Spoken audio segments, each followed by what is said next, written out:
শ্রী রামকৃষ্ণ সারদা পাঠ মন্দির, রায়নগর 11 নম্বর word, diamond Harbour পৌরসভা।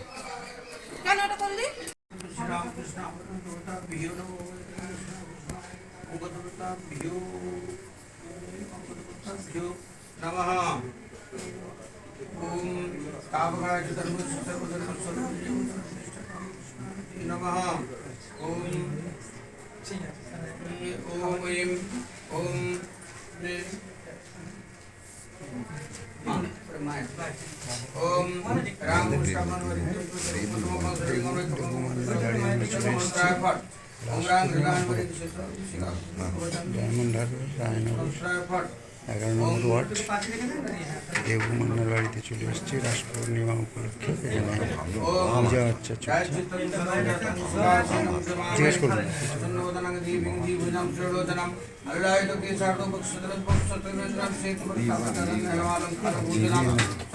ডায়মন্ড হারবার 11 নম্বর ওয়ার্ড, রায়নগর নির্মাণ, সেখানে আমরা চলে এসেছি। রাস পূর্ণিমা উপলক্ষে পুজো অনুষ্ঠিত হচ্ছে।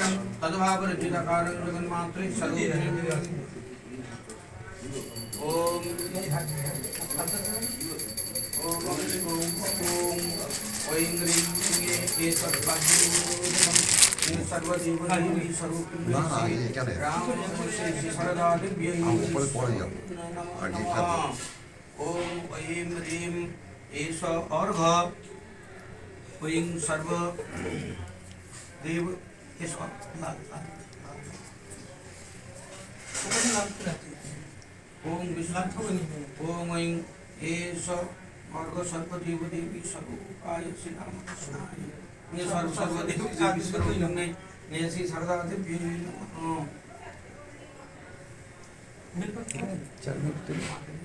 4 मिनट। ओम ऐं इदम् आत्मनिदकम् ओम ऐं ह्रीं इदम् आत्मनिदकं सर्वदेव देवी सर्वलिंगे श्री शारदा নির্মাণ, ডায়মন্ড হারবার পৌরসভা 11 নম্বর ওয়ার্ড, রায়নগর দেবুমান্নার বাড়িতে নির্মাণে আমরা চলে এসেছি রাস পূজা উপলক্ষে। ओम ऐं ह्रीं एष गन्ध सर्वदेव देवी स्वरूपिण्यै श्री नमः। ओम ऐं ह्रीं इदं सचन्दन पुष्पं सर्वदेव देवी स्वरूपिण्यै नमः। ओम ऐं ह्रीं इदं सचन्दन बिल्वपत्रं सर्वदेव देवी। ओम ऐं ह्रीं ओम ऐं ह्रीं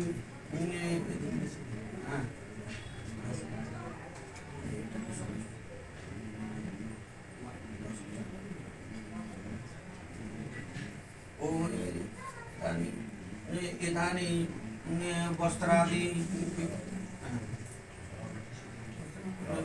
अलक्तकसुन्दरादि इदानी वस्त्रादीनि ओम ऐं ह्रीं सर्वदेवदेवी स्वरूपिण्यै श्री शारदादेव्यै निवेदयामि।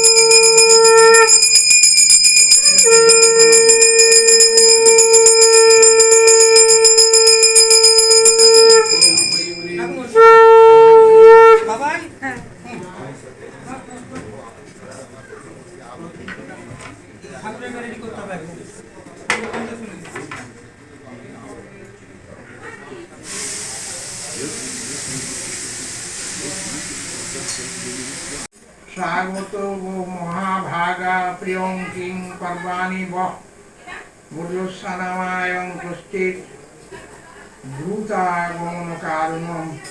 হে ভাগ্যবতীগণ, তোমাদের আগমন শুভ হয়েছে, তো বলো তো তোমাদের কি প্রিয় কাজ করব? ব্রজের মঙ্গল তো। তোমাদের এখন এখানে আসার কারণই বা কি হতে পারে? ভগবান নিজেই আহ্বান করেছেন, আবার নিজেই জিজ্ঞাসা করছেন তাদের আসার কারণ কি। বাইরে থেকে শুধু রহস্যই মনে হয়, কিন্তু অনুমোদন অর্থে ভগবান বলেছেন, আমি বাঁশি বাজিয়ে তোমাদের আহ্বান করা মাত্র তোমরা এখানে শুভাগমন করেছো, এতেই ভালো হয়েছে। বহু জন্মের সুকৃতির ফলে আমাকে এইভাবে লাভ করা যায়। সুতরাং তোমরা ভাগ্যবতী, তোমাদের স্বাগত জানাচ্ছি। তোমাদের আগমনে ব্রজের মঙ্গল সূচিত হয়েছে। এখন বলো কি করে তোমাদের খুশি করবো।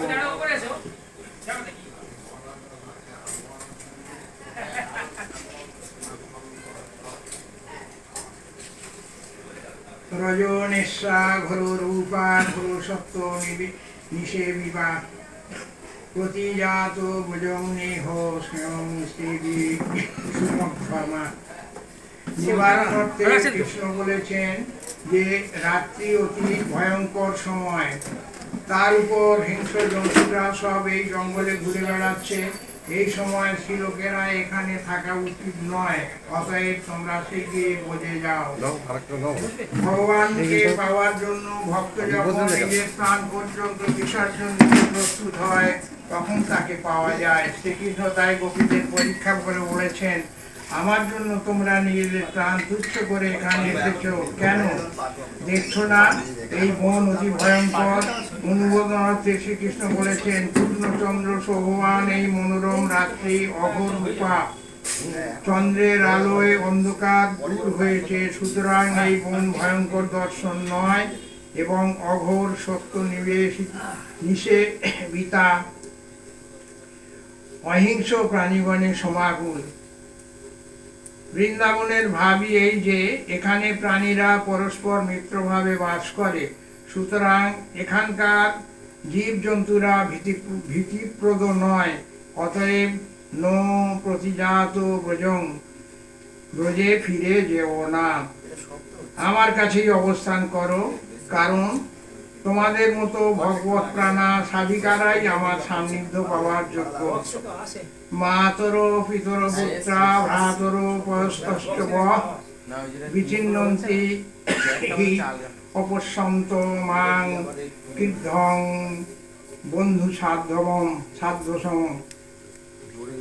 নিবারণ অর্থে শ্রীকৃষ্ণ বলেছেন, তোমাদের মাতা পিতা পুত্র ভ্রাতা এবং পুত্রীরা নিশ্চয়ই তোমাদের অনুসন্ধান করছে।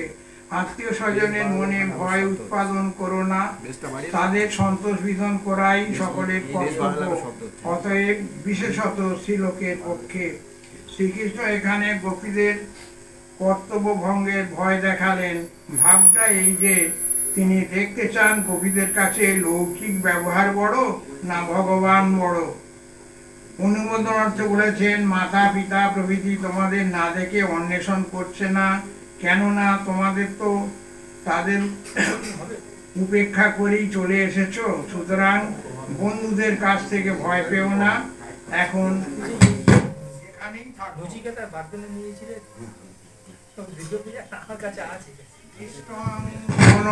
কুসুমিতম রাকেশ সঞ্জিতম যমুনা যমুনা নীল অনীল নীলই জরু পল্লব শীতভিতম। কৃষ্ণের কাছ থেকে বারবার ব্রজে ফিরে যাওয়ার কথা শুনে গোপীরা ভাবছেন, যার জন্য সমস্ত কিছু ত্যাগ করলাম এখন তিনি কিনা আমাদের ফিরে যেতে বলছে। এই ভেবে গোপীরা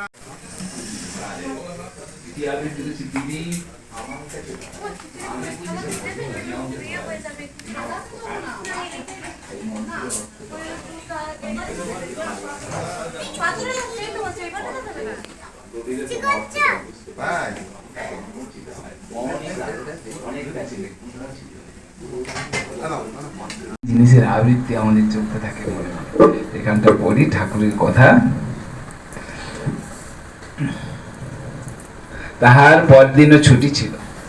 যেদিন এই কথাটি হচ্ছে, যে কথাটি একদিন প্রসঙ্গ থেকে প্রসঙ্গান্তরে আসছে, প্রসঙ্গের সূত্র ধরে, প্রসঙ্গ থেকে প্রসঙ্গের সূত্র ধরে। পরের দিন, তার আগের দিন এসেছিলেন মাস্টারমশাই। বেলা ৩টার সময় মাস্টার আবার আসিয়া উপস্থিত। ঠিক ৩টের সময় মাস্টারমশাই এসে গেছে। আগের দিন এসেছিলেন, আবার পরের দিন একটু ছুটি পেয়েছেন। ঠাকুর শ্রীরামকৃষ্ণ সেই পূর্ব পরিচিত ঘরে বসিয়া আছেন। মেঝেতে মাদুর পাতা, সেখানে নরেন্দ্র, ভবনাথ আরো দুই একজন বসে আছেন। কয়েকটি ছোকরা 19-20 বৎসর বয়স। ঠাকুর সহাস্য বদন, ছোট্ট তক্তপোষের উপর বসিয়া আছেন আর ছোকরাদের সহিত আনন্দে কথাবার্তা কহিতেছেন। মাস্টার ঘরে প্রবেশ করিতেছেন দেখিয়াই ঠাকুর উচ্চ হাস্য করিয়া ছোকরাদের বলিয়া উঠিলেন, ওরে আবার এসেছে। ওই সেই মাস্টারমশাই আগের দিন এসেছিলেন, আবার পরের দিন ঠিক সেই 3টের সময় এসে হাজির। এই কথাটির অর্থ কি হলো, এই যে আগামী গত বছর এসেছিলাম আমরা, আবার এসে হাজির। এই ভক্তের দল, মানে সেই যে মৌতাত লেগেছে, দেখবেন দাঁড়া আছে, সে বলছেন ওরে আবার এসেছে। সবাই হাসছে, বলিয়াই হাস্য। সকলে হাসিতে লাগিল। মাস্টার আসিয়া ভূমিষ্ঠ হইয়া প্রণাম করিয়া বসিলেন। আগে হাত জড়ো করিয়া দাঁড়াইয়া প্রণাম করিতেন, ইংরেজি পড়া লোকেরা যেমন করে, কিন্তু আজ তিনি ভূমিষ্ঠ হইয়া প্রণাম করিতে শিখিয়াছেন। তিনি আসন গ্রহণ করিলে শ্রীরামকৃষ্ণ কেন হাসিতেছিলেন তাহা এই নরেন্দ্র আদি ভক্তদের বুঝাইয়া দিতে চান।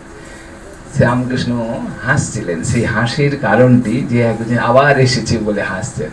এই আমরা সবাই আবার এসেছি, এই হাসছেন, সবাই হাসছে যে ওই রে আবার এসেছে, মানে এরকম একটা নেগেটিভ অর্থ, ওই আবার এসেছে একটা বলে একটা নেগেটিভ অর্থ না, এখানে একদম অন্তরের অন্তঃস্থল ভেদ করে যাবে এমন একটি আনন্দের কথা। সেই কথাটি দেখো, একটা ময়ূরকে বেলা 4টার সময় আফিং খাইয়ে দিয়েছিল, তারপর দিন ঠিক 4টের সময় ময়ূরটা উপস্থিত, আফিংয়ের মৌতাত ধরেছিল, ঠিক সময়ে আফিং খেতে এসেছে। সকলে হাসছে। সেই মাস্টারমশাই এসেছেন, যে কথামৃতকার, যিনি কথামৃত লিখেছেন, শ্রী শ্রী রামকৃষ্ণ কথামৃত, সেই মাস্টারমশাই মণি, আর অন্য নামে মণি। তিনি আবার মাস্টারমশাই মনে মনে ভাবিতেছেন, ইনি ঠিক কথাই কহিতেছেন, বলিতেছেন, বাড়িতে যাই কিন্তু দিবানিশি ইহার দিকে মন পড়িয়া থাকে, কখন দেখিব কখন দেখিব। এখানে কে যেন টেনে আনলে, মনে করলে অন্য জায়গায় যাবার জো নাই, এখানে আসতেই হবে, এইরূপ ভাবিতেছেন। ঠাকুর এদিকে ছোকরাগুলির সহিত অনেক ফষ্টি নষ্টি করিতে লাগিলেন, যেন তারা সমবয়স্ক। হাসির লহরী উঠিতে লাগিল, যেন আনন্দের হাট বসিয়াছে। এই মৌতাত লেগেছে, কি মৌতাত? ভগবানের কথা যেখানে চলে, সেই ভগবানের আস্বাদন, ভগবানের মৌতাত লেগেছে। মাস্টার অবাক হইয়া এই অদ্ভুত চরিত্র দেখিতেছেন, ভাবিতেছেন, ইহাই কি পূর্ব দিনে সমাধি অদৃষ্ট পূর্ব প্রেমানন্দ দেখিয়াছিলাম? ইহারই কি পূর্ব দিনে সমাধি ও অদৃষ্ট পূর্ব প্রেমানন্দ দেখিয়াছিলাম? সেই ব্যক্তি কি আজ প্রাকৃত লোকের ন্যায় ব্যবহার করিতেছেন? ইনি কি আমায় প্রথম দিনে উপদেশ দিবার সময় তিরস্কার করিতেছিলেন? ইনি কি আমায় তুমি কি জ্ঞানী বলেছিলেন? ইনি কি সাকার নিরাকার দুই সত্য বলেছিলেন? সাকার নিরাকার, কেউ সাকারে বিশ্বাসী, কেউ নিরাকারে বিশ্বাসী, এরকম। ইনি কি সাকার নিরাকার দুই সত্য বলেছিলেন? ইনি কি আমায় বলেছিলেন যে ঈশ্বরই সত্য আর সংসারের সমস্তই অনিত্য? ইনি কি আমায় সংসারে দাসীর মতো থাকতে বলেছিলেন? এই সংসারে দাসীর মতো থাকতে বলেছেন, এইরকম কথা আছে। ঠাকুর শ্রীরামকৃষ্ণ আনন্দ করিতেছেন, মাস্টারকে এক একবার দেখিতেছেন। দেখিলেন তিনি অবাক হইয়া বসিয়া আছেন। তখন রামলালাকে সম্বোধন করিয়া বলিলেন, দেখো এর একটু উমের বেশি কিনা, তাই একটু গম্ভীর। এরা এত হাসি খুশি করছে, কিন্তু এ চুপ করে বসে আছে। মাস্টারের বয়স তখন 27 বৎসর হইবে। কথা কহিতে কহিতে পরম ভক্ত হনুমানের কথা উঠিল। হনুমানের পট একখানি ঠাকুরের ঘরের দেয়ালে ছিল। ঠাকুর বলিলেন, দেখো হনুমানের কি ভাব, ধন মান দেহ সুখ কিছুই চায় না, কেবল ভগবানকে চায়। যখন স্ফটিক স্তম্ভ থেকে ব্রহ্মাস্ত্র নিয়ে পালাচ্ছে, তখন মন্দোদরী অনেক রকম ফল নিয়ে লোভ দেখাতে লাগলো। ভাবলে ফলের লোভে নেমে এসে অস্ত্রটা যদি ফেলে দেয়, কিন্তু হনুমান ভুলবার ছেলে নয়। সে বললে, আমার কি ফলের অভাব? এই ভগবানের কাছে তিনি ভগবানের বরপুত্র, ভগবানের কাছে বর পেয়েছেন, সেই কথা বলছেন, আমার কি ফলের অভাব? পেয়েছি যে ফল জনম সফল। এই সেই জনম সফল, সে ভগবানের নামে একদম সবাই, সেই জন্য সেই মৌতাতে সব যেখানেই ভক্তদের সম্মেলন হয়, ভক্তদের একীভূত হয়, সবাই আসে, সবাই সেই আনন্দে মেতে যায়। সে একটি কি আনন্দ, সে বলে বোঝানো যায় না, মন যেন টানে। সেই আমার কি ফলের অভাব, পেয়েছি যে ফল জনম সফল, মোক্ষ ফলের বৃক্ষ আমার হৃদয়ে, শ্রীরাম কল্প তরুমূলে বসে রই, যখন যে ফল বাঞ্ছা সেই ফল প্রাপ্ত হই। ফলের কথা কই ধনী গো, ও ফল গ্রাহক নই। যে ফল মন্দবদের দিতে চাইছেন, সেই ও ফল গ্রাহক নই, যাব তোদের প্রতিফল যে দিয়ে।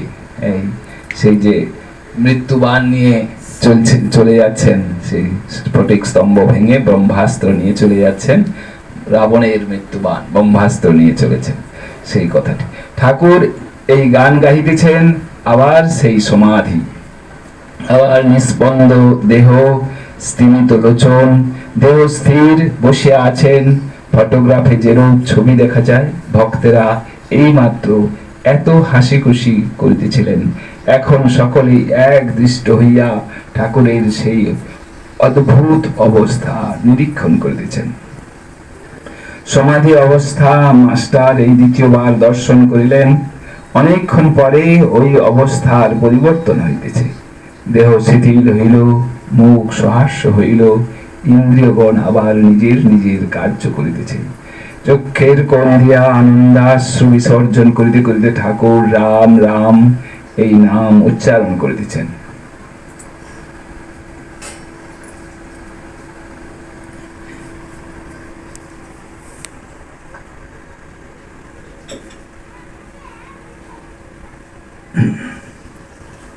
মাস্টার ভাবিতে লাগিলেন, এই মহাপুরুষ কি ছেলেদের সঙ্গে ফুচকিমি করিতেছিলেন? তখন ঠিক যেন 5 বছরের বালক।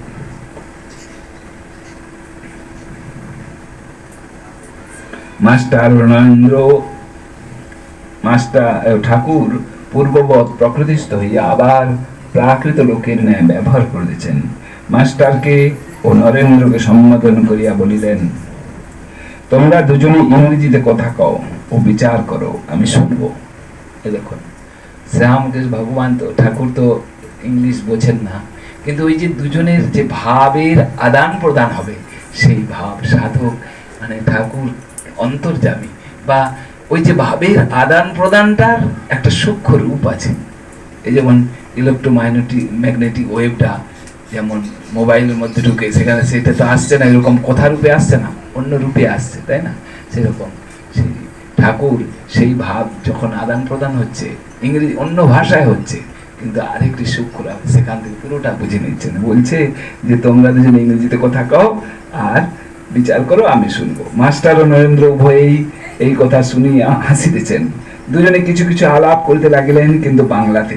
ঠাকুরের সামনে মাস্টারের বিচার আর সম্ভব নয়, তাহার তর্কের ঘর ঠাকুরের কৃপায় একেবারে বন্ধ হয়ে গেছে।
শরণাগত দীনার্থ পরিত্রাণ